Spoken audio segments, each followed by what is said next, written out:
Swordsoul is back in Genesis. In Genesis. Maybe in the TCG when we get the burst protocol support, but yeah, this is the new points updated Swordsoul list. I'm happy. I'm just excited to talk about this deck because I think it's now playable. Like before, I think it was kind of playable, but not really, but now it's kind of playable. I think it's pretty solid. I don't think it's like the craziest deck of all time. Like I still think stuff like Lunalights is better, or like Odeon, or like Punk or something like that. But like this deck is still really solid. I think it's pretty good, and you can get away with playing this deck, I think now. So let's just get into the profile. I mean, it's Swordsoul. It's Swordsoul. It's standard. So you have the 3 Moyi, you have the 2 Tae, you have the 3 Longyang, and then you have the 3 Incredible Ecclesia, the Virtuous, as your Swordsoul monsters. I mean, Ecclesia is not really a Swordsoul monster, but it really is. But yeah, these are the monsters you play. This is like pretty standard. You can play 3 Taya. I thought about playing 3 Taya, but it's just a little bit too cloggy. You just have too many normal summons, so I just didn't want to play that many. So I think this is fine. This is standard. Like even for like TCG, this is pretty standard. And then for the Swordsoul Spell and Trap cards, we have the 3 Emergence, the new card that just got some port reduction. I think it went from 25 to like 10 or something like that. I don't remember, but like Emergence went down in points, and this card is really good. Before, you couldn't play this card at all because there's just too many points. It was just too many points, as well as Moyi. Moyi did go down from 3 to 0, so that was really good. I believe this deck should maybe get reduced more points, maybe like reduce long one as well. But yeah, I'm still happy. You get to play 3 Emergence now, and it's pretty good. It's kind of consistent now. The problem before was like you didn't really get access to like Moyi and Taya and long one, so it was kind of inconsistent. And like you really want to open up stuff like Moyi and long one. Like if you're not, you're just not really playing the game really. Your combos are just not solidified through hand traps and interruptions like that. So 3 Emergence, pretty good. I played 3 Summit. This is a card you could probably cut the 1, but I really like Summit in this deck because it just gives you a lot of follow-up, and there's not many like Worm or Swordsoul names you can play because you're not playing stuff like Ashuna, Adara, like all of these really bad cards that only work with Link monsters. So I wanted more names that I can reveal or like discard off of the long one. So Sacred Summit, it's really good. It's an extender. It's a reborn, and then it's also like a name you can discard with long one. So I think this card's really good. It can also give you access to like, as well as like all the Swordsoul Spawn Trap cards. Like they just give you access to the to Yazi. So Summon is just really good. I think it's just really good because it's like a card you can draw on like the 3rd or 4th or 5th turn, and then you can just activate it, get a Tae or Moye, or like you could summon back a Chi Shao, a long one, an evil long one, you know, etc., etc. Like you could. This is just really good follow-up. So I really like this card. I think it's really good. And I think you should play it at 3. Maybe you can cut it down to 1, but I really like 3. Blackout. This card. I also played this at 3 because there wasn't really good names. And I think you could get away with playing 3 and cutting down some of the Tenyis that I played. Because, spoiler alert, there's not really that many good Worm or Swordsoul cards. So you have to play Worm monsters in this deck. So I think you can play 3 Blackout. I think it's a really good card. Like if you get interrupted, you could just set it, and then like it's good to like just activate it, and it's also good in combination with like Tae, because like you could banish this, and then if they negate Tae, you can get a token as well, and if they don't, you get 2 tokens, or not 2 tokens, yeah 2 tokens. So that's really good. But I think 1 is fine now, because you're playing 3 Emergence. Before, like I had the extra space to play it, but with Emergence to 3. Like, you really don't need it. And then for the Tenyi monsters, we play 3 of the Sharuya. I don't know how to say it. Sharuya. So this is like the new Tenyi monster that you didn't really play because it wasn't out back then. But it's just a really good extender because If you have a Worm monster, you can special summon this from your hand, and it's just a level 4 tuner. So it's just really good for that, and as well as the 3 Mapura and 3 Shatana. So I play these cards because they're level 4s, and they work in combination with your other Tenyi monsters. So like you can go special summon this, and then like special summon this, and then go into a synchro. So like that's like the main idea of like why I'm playing this. Or like if you have another Swordsoul card, you can go like special summon this, maybe like normal summon Moe reveal like a worm. And then like if they negate it, you can go XYZ into one of the XYZs I play in my extra deck. I won't spoil it. I will spoil it. It's Exciton Knight. So you could go Exciton Knight and like blow your opponent's board.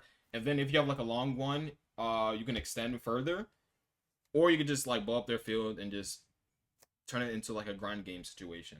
And because you're playing stuff like 3 Summit, you can like top deck into this or like have it as follow up. So that's why I played these cards. I think they're really good. Obviously because they're level 4s, you can't really play like the Ashuna that's like a level 7 and like the Adara that's a level 1 because like it just doesn't work out with no link monsters. So I think they're just better because they give you access to XYZs, and also like because this is a tuner, having combination of these 2 monsters can give you access to synchro monsters. So that is why I play these cards. Also, they're worms, so you need them for reveals or discards for your other Swordsoul cards. And then for the last Tenyi card, I play the Heavenly Circle. I don't think Vessel's that good because, again, you can't play Link monsters.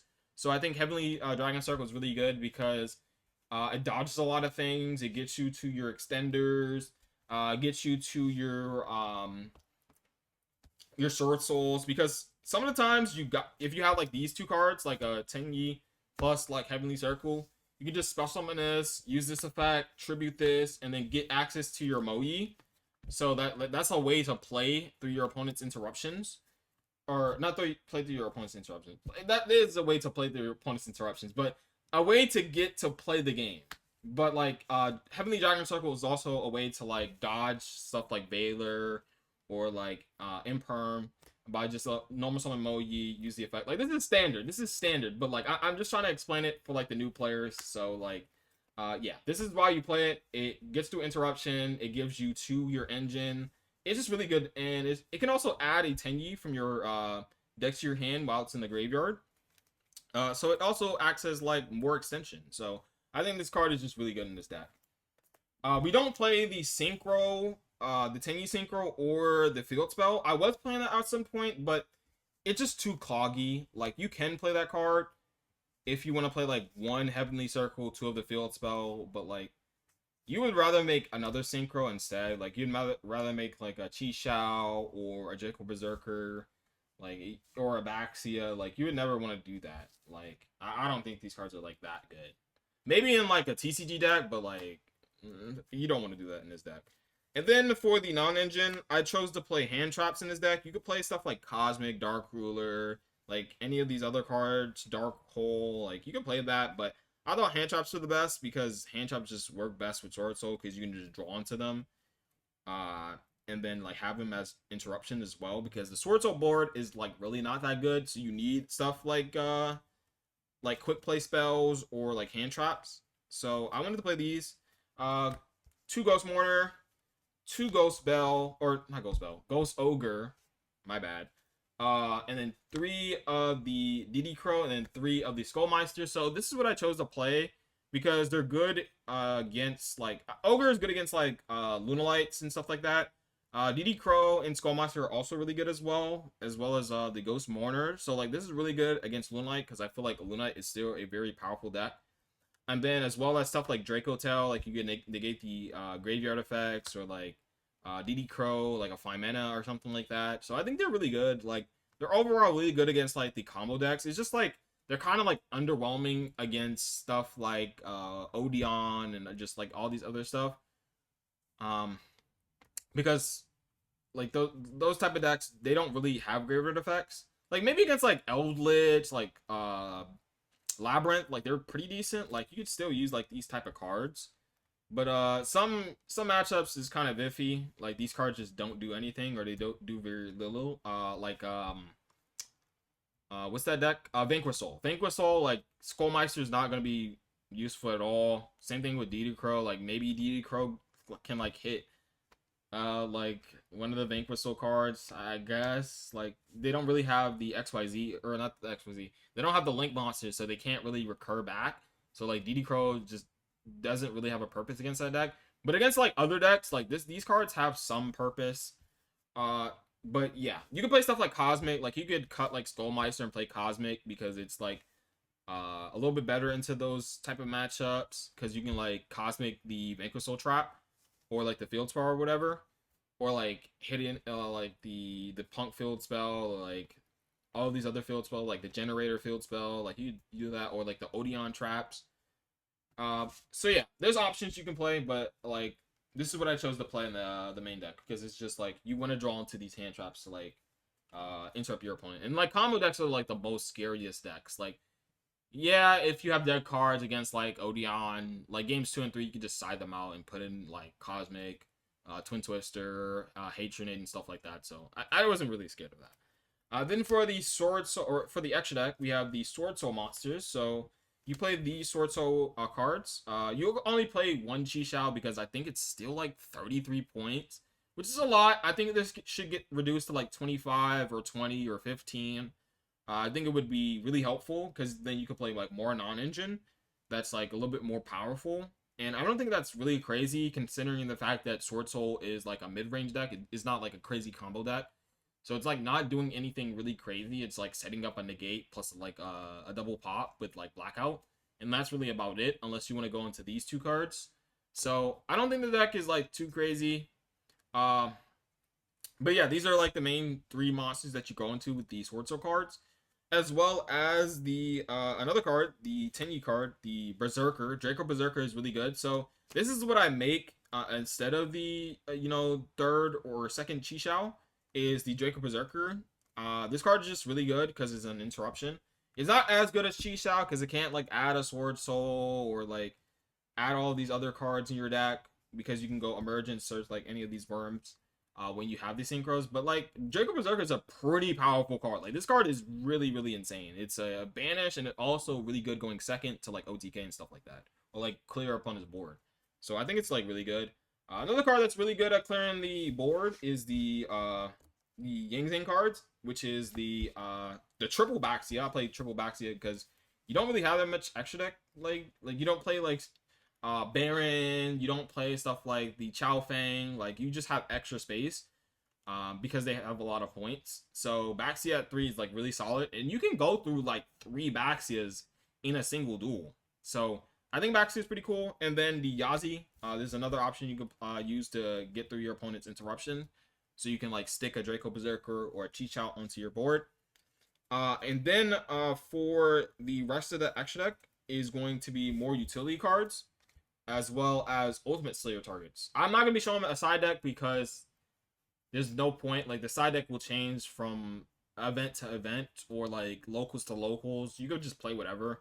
But I'm showcasing the deck with Ultimate Slayer targets. So I think like Ultimate Slayer is like a really strong card to play in the side deck. But like in the main deck, obviously it's like a little bit iffy because again, there's some trap decks in the format. So having those deck cards in your deck as well as something like Skullmeister just is a little too much. So we play Giant Hand as a rank 4 option going first. You can play Tornado Dragon as well. I think Tornado Dragon is 0 points. So if you want something that's good against back row, you could also play Tornado Dragon or play Tornado Dragon over Giant Hand. And then I play Excited Knight because, as I said before, you can go like Specimen, Shatana, or Mapora, and then summon the other Tenyi monster, the Tuner, and then go into Excited Knight to like force out disruption or like blow up their board, and then you can commit to your like Swordsoul lines. So I think this is really good to have in your deck, which is really nice. I don't think the Tenyi's locky, but not the other the Tenyi cards. So yeah, I think that works. I'm like self-doubting myself right now, but like yeah. And then for the Ultimate Slayer targets, you have the Malong, you have the Aggregator, and then you have the 2 fusions, which is Garura and the Skull Knight. So Skull Knight is like obviously Ultimate Slayer is going to out a monster, but this also outs a monster. This draws a card, so if you don't really have engine, you can just go send Garura, try to draw into engine. Aggregator is just it negates, so that's really good, and then Malong bounces. So like these are just all the four like Ultimate Slayer targets. You don't have to play like Garura or Skull Knight. Like you can cut one of them to play like another like Tornado Dragon if you really wanted to, or like cut Abaxia for Tornado Dragon. But I think these four Ultimate Slayer targets are really good in the deck because it just gives you more options. So that is it for the deck. Again, I'm not going to show a side deck because it just changed from locals to locals or format to format, or like it just depends on like what event you're going to and like what you're preparing for. So yeah, Swordsoul is a pretty solid deck. Like I think Swordsoul is viable in this format, and it's something that you should probably consider. Maybe if you really like Swordsoul, I think this is the format for you to play Swordsoul, especially in the future if they don't put a lot of points on the new Fallen of Albaz like support. I think if those don't have a lot of points, or if they reduce the points on Swordsoul a lot more, then you might have more room for those cards, and those cards are pretty good, and they give you more extension, more plays through hand traps. So I think that that's an option as well. So the future for Swordsoul is definitely looking pretty bright, and I think the deck is pretty solid. So that is it, guys. I'm out. Peace.